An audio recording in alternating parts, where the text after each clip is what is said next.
Making inferences. If you walked in your sister's bedroom and found her smiling and laughing while reading a book, what type of book would you think she was reading? Probably something silly or funny, right? Even though your sister didn't tell you the book was funny, you'd almost likely assume or guess that it was because of her reactions to that book. That's because your brain received information about a situation. It saw your sister reading a book, and then combined that information with something that was already familiar to you, someone laughing. Your brain then connected the laughing image of your sister and her reading a book to help you understand that she was reading a funny book.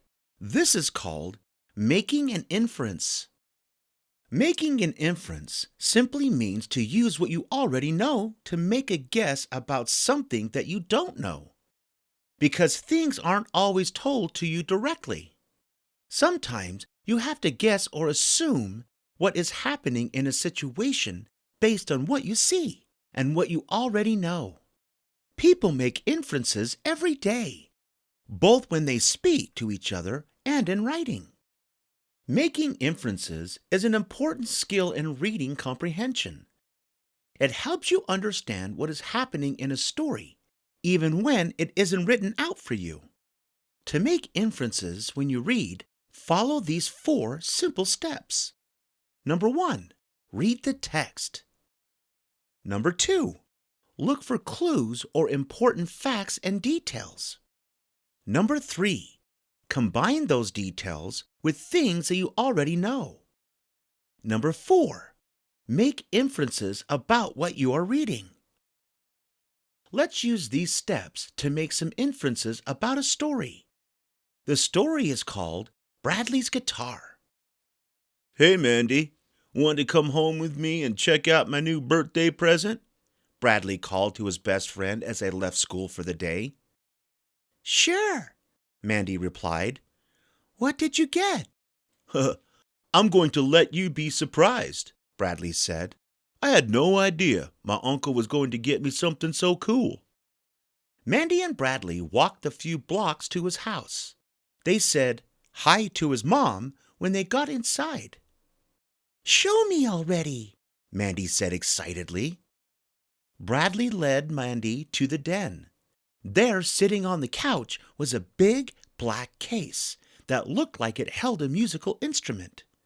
Bradley raced to it, while Mandy walked behind him slowly. Isn't it awesome? Bradley cried, pulling out a beautiful, brightly polished guitar. Mandy stood in the doorway, her excited smile now completely gone. Bradley didn't notice as he lifted the guitar from the case. It's just like my uncle's, he said as he strummed the strings. I can already play a couple of songs. Want to hear? Maybe later, Mandy replied. I just remembered. I have to help my mom with dinner tonight. I'll see you tomorrow, okay? Mandy waved and practically ran out the door. Bradley frowned. What was going on with his best friend? Let's pause the story here to make some inferences. Was Mandy upset when she and Bradley were walking to his house? She wasn't upset at all, was she? They were actually having a great time. Was Mandy excited to see Bradley's birthday present?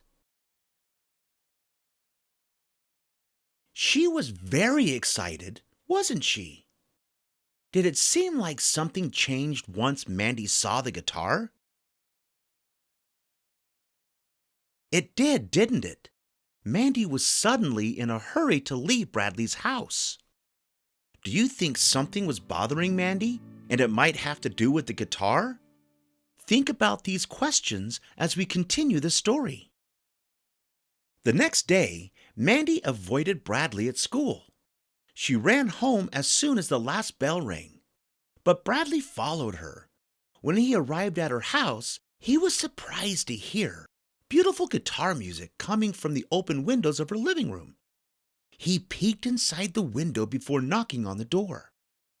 Mandy was sitting on the rug in front of the television, holding a box of tissues. Her wet eyes were glued to the screen where a home movie was playing.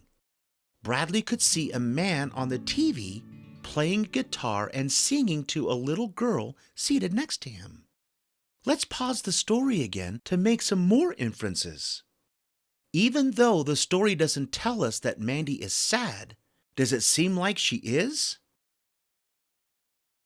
If so, what clues help you know that? Did you say the box of tissues next to her? And what about her eyes being wet? Based on those two clues and what you already know about wet eyes and tissues in real life, do you think you could make an inference that Mandy is probably sad? And who do you think the man and the little girl are in the video? Did you infer that it was Mandy and her dad? If so, what clue would make you infer that? Was it because Mandy was watching a home movie? Why do you think this home movie made Mandy sad? Do you wonder if something happened to Mandy's dad? Let's finish the rest of the story and see if we can answer those questions. Bradley prepared to knock on the door, but just then Mandy's mom opened it. What movie is Mandy watching? Bradley asked Mandy's mom. It's a home movie of Mandy and her dad, she replied. He used to play the guitar for her every night before he died. Oh, yeah, I remember, Bradley said slowly. Can I come in? Mandy's mom hesitated.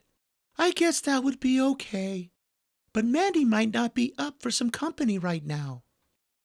Bradley followed her inside. When Mandy caught sight of him, she quickly turned off the video and wiped her eyes. Oh, hi, she mumbled. Do you want me to come over today? Bradley asked her. I didn't get to show you my other presents. I got a dartboard, and a gumball machine, and a build-your-own robot kit. It's pretty cool. Mandy's cheeks lifted as she suddenly smiled. Building a robot would be fun. Great! Let's go! Bradley grinned back. He was happy to see his best friend smiling again. Now that you've listened to the entire story, what inferences could you make about guitars, Mandy's father, and sadness from this story? Did you infer that Mandy was sad when she saw Bradley's guitar because it reminded her of her dad? And when Mandy first saw the guitar at Bradley's house, could you make an inference that she was worried she might cry if she heard Bradley play? Maybe you've lost someone close to you and can understand how Mandy feels. If so, that personal knowledge is something that could help you make that inference. And Mandy crying later when she watched the home video of her dad would be a clue that helps support that inference. Let's make one last inference. Why do you think that Bradley suggests darts or building robots as an activity that he and Mandy can do at his house? Do you think that Bradley was trying to cheer Mandy up, and he was trying to take the focus off the guitar now that he understood why she was sad? When someone is sad, have you ever tried to cheer them up by changing the subject? If so, your personal experience might have helped you make that inference for this story. And Mandy becoming excited again to go to Bradley's house might be a clue that it worked. Great job! Now that you know how to make inferences, that skill will help you get better at reading comprehension. The next time you read a book, pay attention to some inferences you make about the story. The more you practice, the better you'll get. Thanks for watching. Be sure to subscribe. For more educational resources, click the link below.